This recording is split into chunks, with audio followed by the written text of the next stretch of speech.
Sejam bem-vindos a mais um episódio do podcast Linhas de Chegada, em parceria com a Jovem Pan. Vocês podem assistir no YouTube, no Jovem Pan Porto Alegre e também no Spotify, no Linhas de Chegada. Hoje eu estou aqui com uma convidada mais que especial, Fabiane Freitas, terapeuta somática e também estudante de psicologia. Vai contar um pouco pra gente do que é esse trabalho que ela faz, que eu tenho certeza que é incrível. Então, antes de mais nada, Fábio, se tu me permite te chamar dessa forma, Fabiane, obrigado por ter aceitado o convite, por estar aqui. Eu que agradeço, é uma honra estar aqui, Fábio.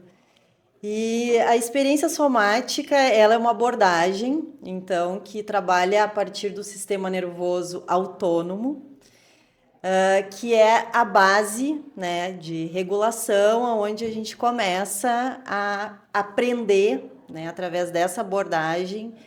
Eu digo aprender ou relembrar a se autorregular.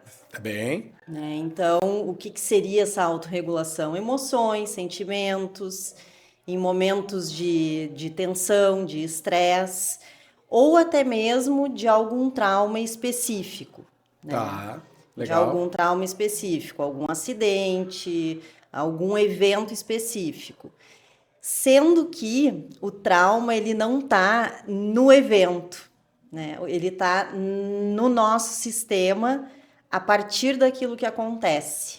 Ou seja, é uma cicatriz, uma marca que fica dentro da gente por uma situação X que aconteceu. Exatamente, exatamente. O próprio Peter Levine, ele fala que é como se fosse uma ferida. O trauma é uma ferida emocional, né? E como toda ferida, ela tem cuidados especiais e tempo diferente de cicatrização. Então, algumas feridas pode levar mais tempo, outras menos, e a mesma coisa acontece com diferentes pessoas. Sim, né? Cada uma tem uma forma diferente de reagir. Exato, exato. Num acidente de carro, pode ter 5 pessoas dentro de um carro. E cada uma sair com uma experiência diferente. Exato. Isso vai depender do quanto de segurança interna aquela pessoa tem. Tá bem. Né? Do quanto ela aprendeu ao longo da vida, e normalmente essa segurança ela vai ter uma base muito lá na primeira infância, né? Dos nossos cuidadores.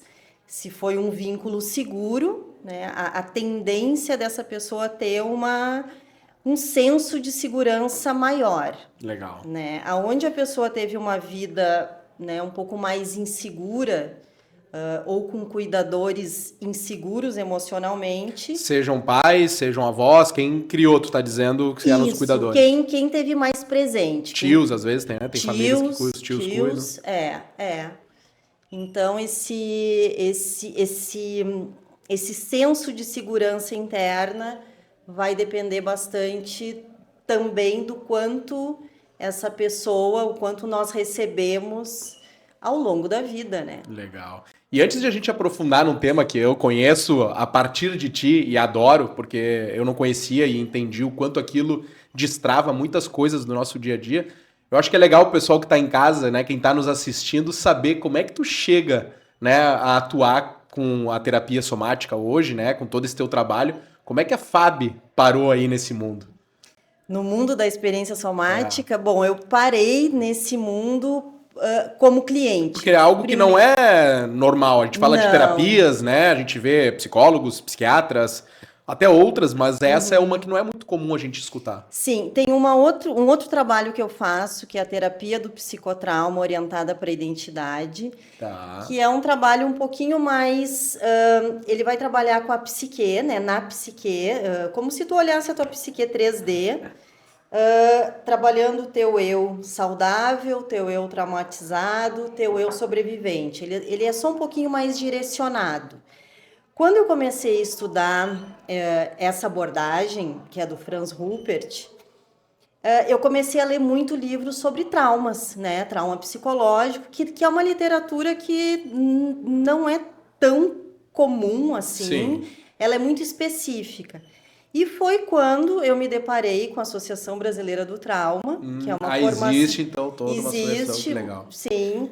E essa associação, quem fundou isso foi Peter Levine, que ele é biofísico, é psicólogo e doutor em biofísica médica, que foi quem desenvolveu essa forma de trabalho. É uma metodologia, um processo... É um processo, é claro que ele, né, foi estudar Darwin, ele estudou a partir do comportamento dos animais.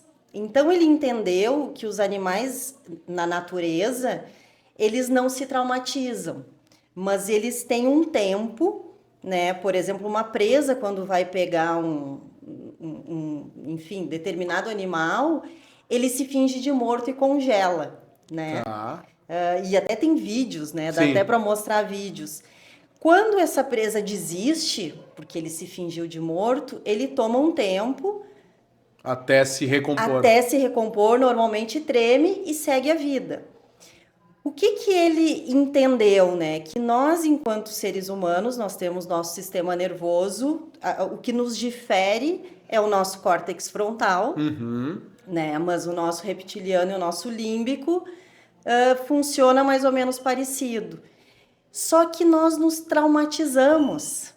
Ou seja, a gente guarda as memórias... Nós guardamos aquela energia, A energia daquele estresse não é liberada.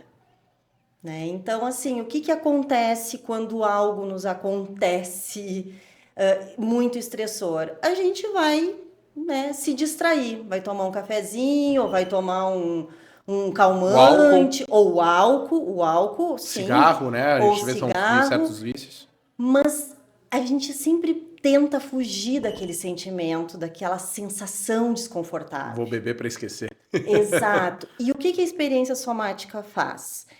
Ela vai olhar, né, de maneira segura, que daí o que eu busco nos atendimentos? A narrativa não é o mais importante, né, num atendimento de experiência somática. Ou seja, quando a pessoa está ali contando, não é necessariamente aquilo que tu está em busca, tu tá tentando... Não, eu estou em busca do que ela sente quando ela me conta algo. Porque todo relato, toda fala, ela é acompanhada de uma experiência somática, né? O que é experiência somática é tudo que a gente sente no corpo, né? Então, assim, muitas vezes ela tá me dizendo assim... tô tranquila, tá tudo bem, aquela situação tá ótima. Mas tá com a mão fechada. Louca pra dar um murro em alguém. E com a mandíbula trancada. Legal. Então, assim, a cabeça tá me falando algo, né? A cabeça pensa algo, mas o corpo diz outra coisa. E isso, aonde que reverbera? Insônia, irritabilidade, reatividade, né? Às vezes as pessoas são extremamente reativas ou elas me dizem assim, Fábio... Ou seja, um instinto delas agindo sem ela nem se dar conta. Exato. Ela age por instinto, de algo que ela não se deu conta no momento, foi lá, se distraiu, mas aquela química tá toda ali, aquela energia esperando para poder acontecer.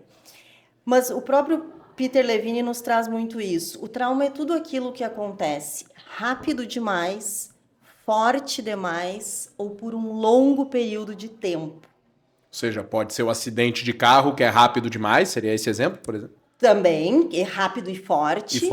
Tá. Né? É muito forte, ou algum acidente natural, como, por exemplo, nossas enchentes. Tá.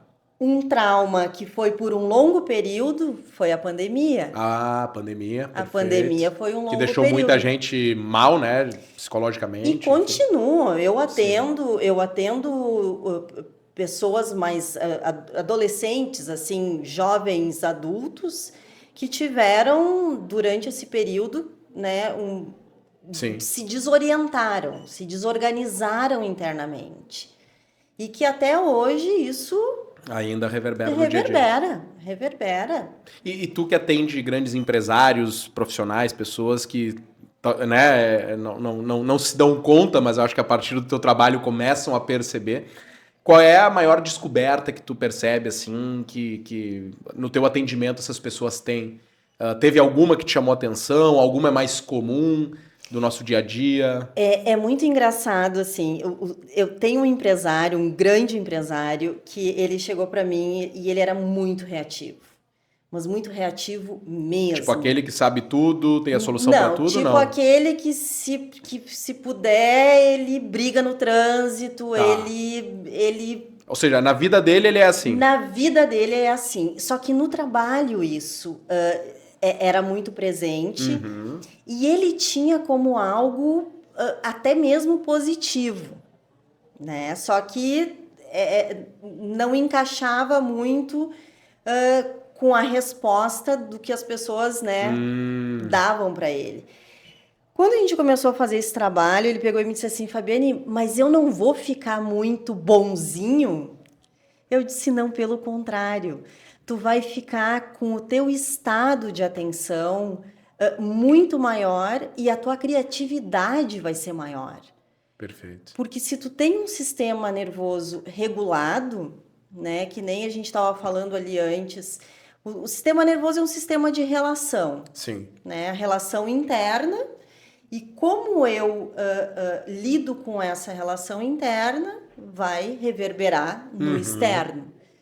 Né? Então, naturalmente, se tu tem consciência, né, de que tu tá estressado, mas que tu tem recursos e ferramentas, que é isso que a experiência somática faz, ela te dá ferramentas, ela não é uma terapia, não é uma abordagem que tu vai ter que fazer o resto da tua vida e ficar presa àquilo. Não, pelo contrário. Eu sempre digo, né, para quem já enfim, fez terapia comigo, quanto mais a gente faz, mais cedo tu se livra. Sim.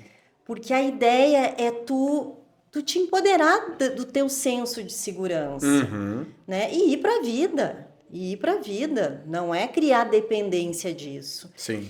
E a resposta dele foi exatamente essa. Ele disse, Fabiane, eu tô muito mais com clareza mental.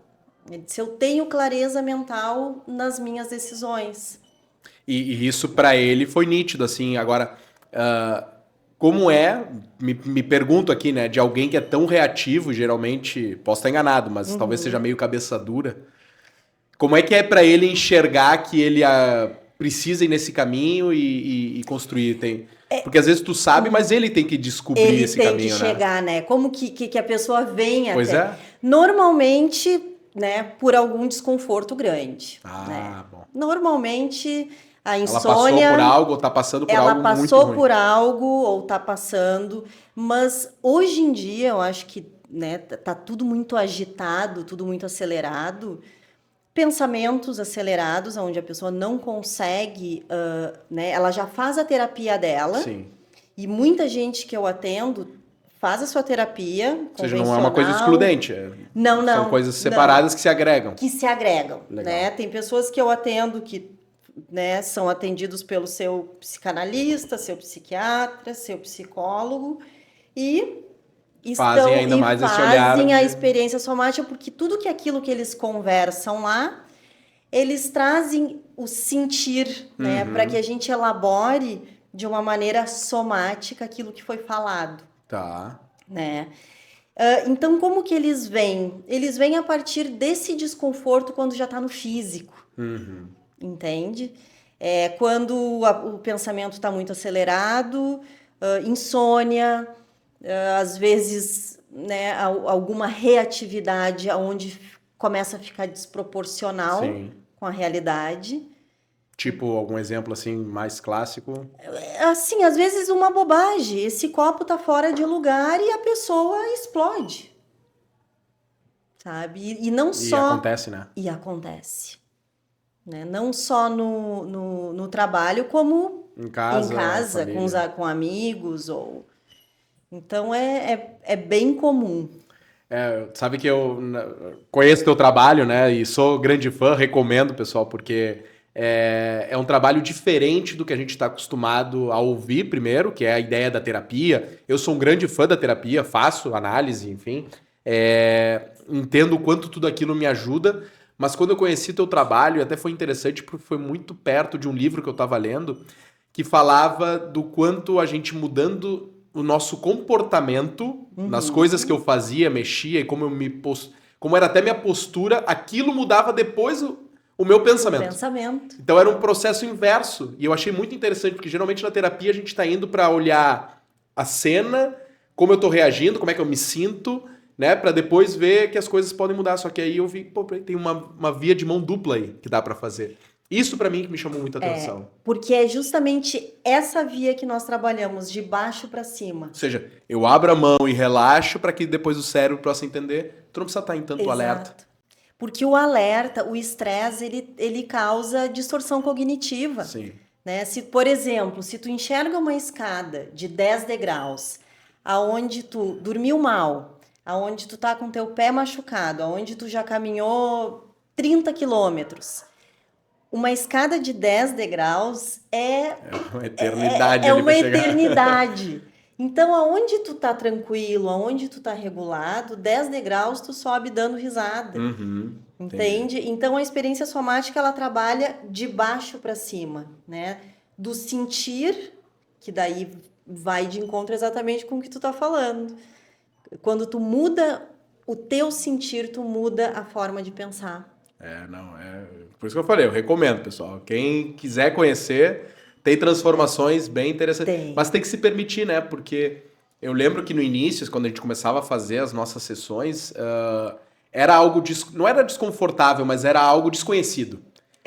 E aí eu não entendia muito bem como era, mas depois tu começa a praticar e entender, tu vê, puxa, olha quanta coisa se abre a partir de pequenos gestos. E hoje, no meu dia a dia, eu percebo já certas atitudes minhas que estão me levando a um futuro problema, por exemplo. Não, peraí, corta aqui. Não segue aqui, porque esse caminho não vai te levar para um lugar legal. Exato.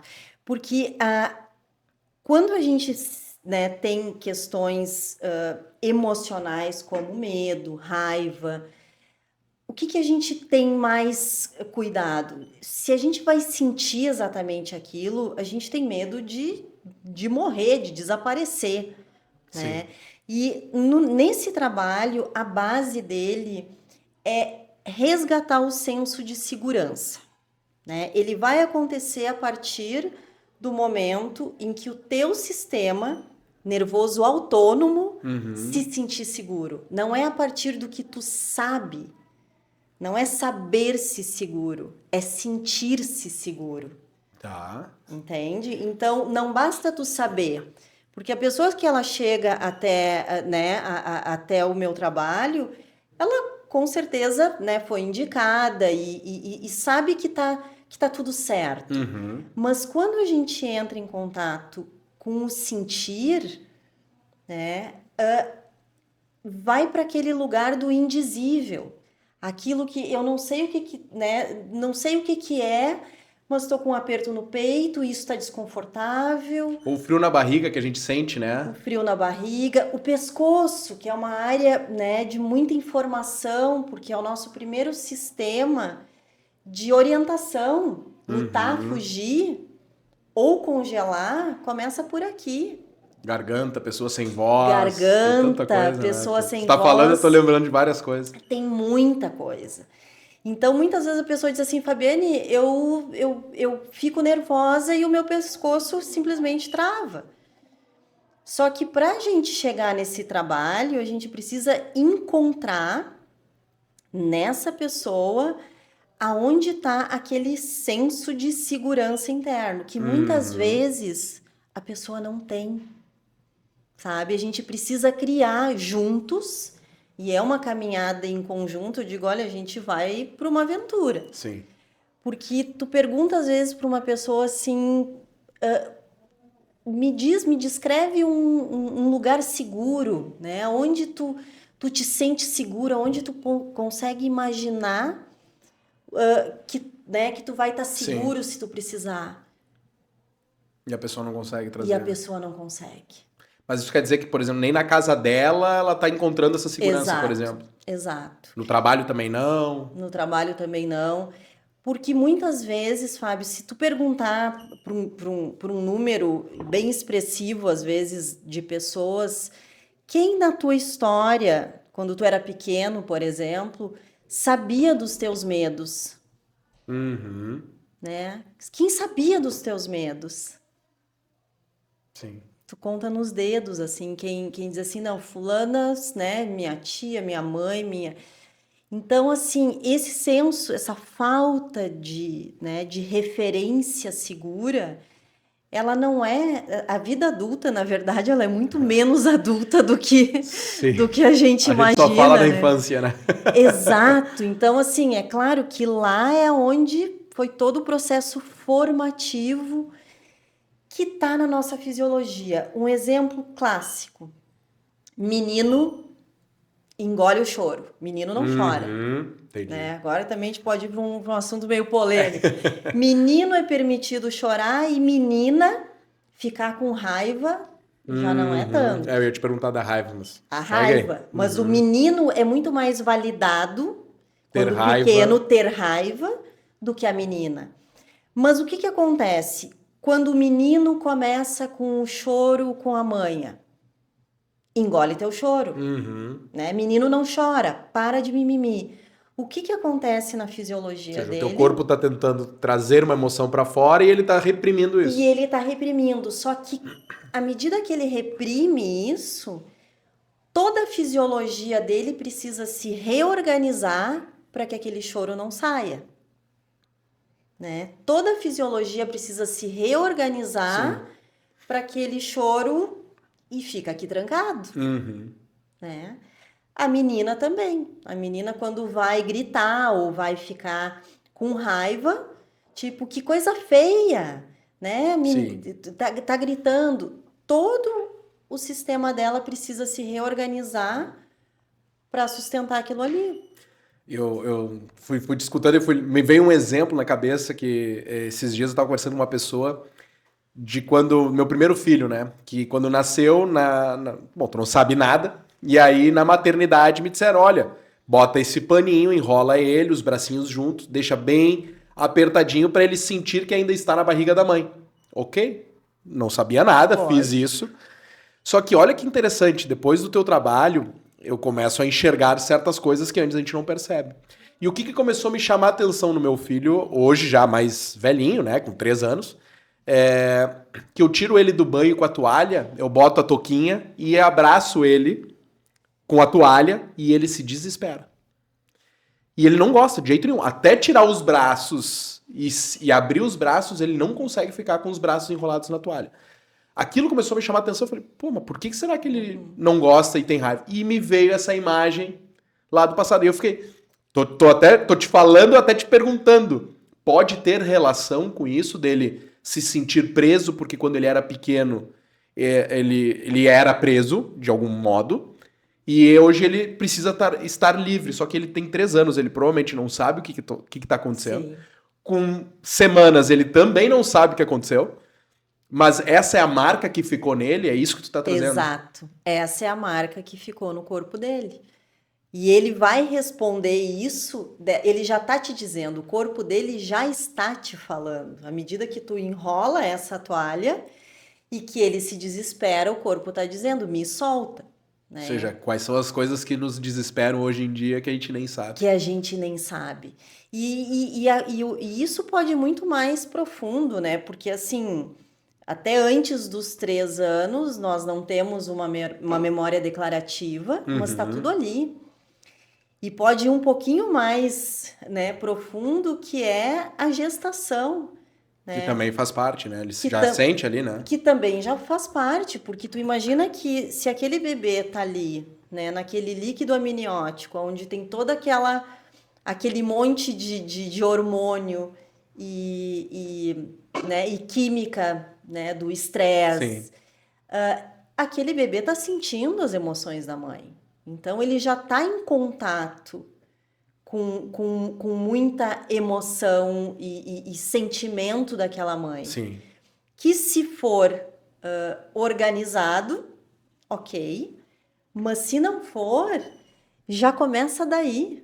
Pois é, eu fico pensando o quanto hoje é o meu dever Ou trazer, claro, com 3 anos é difícil, mas talvez fazer alguma brincadeira, mostrar pra ele coisas, porque senão ele pode levar isso pro resto da vida dele, de que ninguém pode abraçar, de que ninguém pode segurar. E isso pode, não sei, tô imaginando eu, né? Pode trazer alguma consequência pra ele que ele nem sabe de onde veio. Claro, claro. Sim, e tu pode brincar com ele justamente, ou simular uma brincadeira com algum bonequinho com ele. Pra ir destravando essa... Para ele poder ver que aquilo ali é possível ele se soltar. Né? É muita coisa, né? Quanta coisa a gente não carrega hoje que a gente nem sabe. E hoje em dia, né, Fábio, assim, esse assunto é mais aberto, né? Sim, é verdade. Então, assim, terapia não se discutia, né? Terapia nossos avós. Não. Outras gerações não tinha isso. Eu tenho um filho de 21 anos que na época eu não sabia nada. Se eu soubesse 1% do que eu sei hoje, já teria sido bem melhor. Mas isso eu acho que também serve muito para as mães, né? Ou que querem ser mães, ou que estão gestando. Né? Esse trabalho também pode ajudar muito essas mães, porque dela poder ter consciência, né, do quanto o que ela sente, o primeiro senso, né, de orientação daquela criança vai ser o cuidador principal, que normalmente é a mãe. Sim. Né? Perfeito. Então ele vai se corregular com a mãe. Né? A criança não consegue se autorregular como nós adultos. Sim. Ela se corregula com essa mãe. Então, se a mãe está regulada, o bebê vai estar nessa mesma sintonia. É um Wi-Fi direto. Sim. E existe algum prazo, por exemplo, algum processo de meses, semanas, X encontros que a pessoa tem que ter para conseguir, não sei se é a palavra certa, desbloquear, mas conseguir encontrar daqui a pouco a resposta dentro do seu corpo sobre algum tema específico? Como é que é, pela tua experiência, geralmente, quanto tempo leva? Então, pela minha experiência, já teve assim, vários casos. Tem pessoas que vêm com um assunto bem específico, né? Tipo, eu quero... ou até uma questão de prova. Tem pessoas que... Ficam muito nervosas, tremem. Já trabalhei com pessoas que tinham medo de agulha. Ah, verdade. Fobia de agulha. Então, assim, e pessoas que estão comigo, eu trabalho com bastante profissionais, né? Tanto terapeutas quanto psicólogos, porque é como nós falamos, não exclui. Então, assim, eu tenho muitos clientes psicólogos que trabalham nessa autorregulação. Se complementam, né? Se complementam. Então, assim, depende do que a pessoa está buscando. Às vezes ela vai buscando uma coisa, daqui a pouco já descobre várias outras, né? Daqui a pouquinho já descobre, mas isso é muito individual, né? Sim. Porque eu não conheço, quando chega alguém para mim, eu não sei quais são as defesas, né, que aquela pessoa precisou usar para sobreviver. Tem isso, né? E às vezes nem ela sabe. Ela é o que é porque ela precisou ser, talvez, né? Exato. Ela é o que ela conseguiu dar conta de ser. Só que para ela dar conta, quantas barreiras, quantos, né, enfim, travas tem ali. E às vezes descobrindo, tá bom, me trouxe até aqui, mas eu não quero mais isso daqui pra frente. Exato. Tipo, bom, agora eu não, para mim é suficiente. Legal. E quem tá em casa nos assistindo, no trabalho, no carro, o que pode fazer agora para perceber como, enfim, é o seu corpo neste momento? Boa. Um exercício, assim, que eu acho que isso serve para tudo e para todos.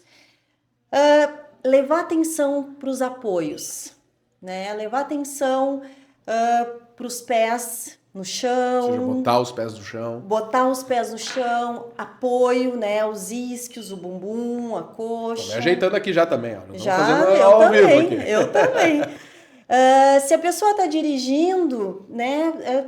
Segura na direção e percebe o que apoia, o que nela tá tocando nesse mundo, né? Né? Os pés. O que essa percepção pode ir trazendo para ela? Vai trazer um senso de presença. Né? Bom, que hoje é tão discutido, né? Tão discutido. E outra coisa que eu acho que é uma das coisas também que ajuda muito é a respiração. Ah, perfeito. Porque a gente tenta sempre controlar tudo, né? A única coisa no nosso sistema fisiológico que nós conseguimos controlar é a respiração. Você até falou, eu parei agora e suspirei fundo. Exato. Eu me dei conta que eu não estava suspirando fundo. Exato. Tu não consegue controlar pensamento, tu não consegue controlar os batimentos do teu coração, mas através da tua respiração, tu consegue controlar e trabalhar a tua frequência cardíaca.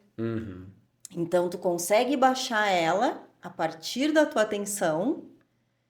Então, e isso é gratuito. E baixa a adrenalina, baixa. Daqui a pouco, no momento tenso, tu deixa o clima mais calmo. Ali.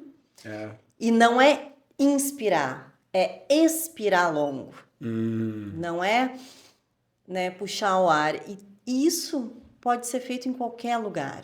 Então, às vezes, numa reunião ou em qualquer situação que tá tudo muito, né, tenso, toma um tempinho. Ninguém precisa, ninguém vai nem ver. Eu lembro de uma vez que a gente estava conversando um pouco sobre isso e tu trouxe justamente essa ideia.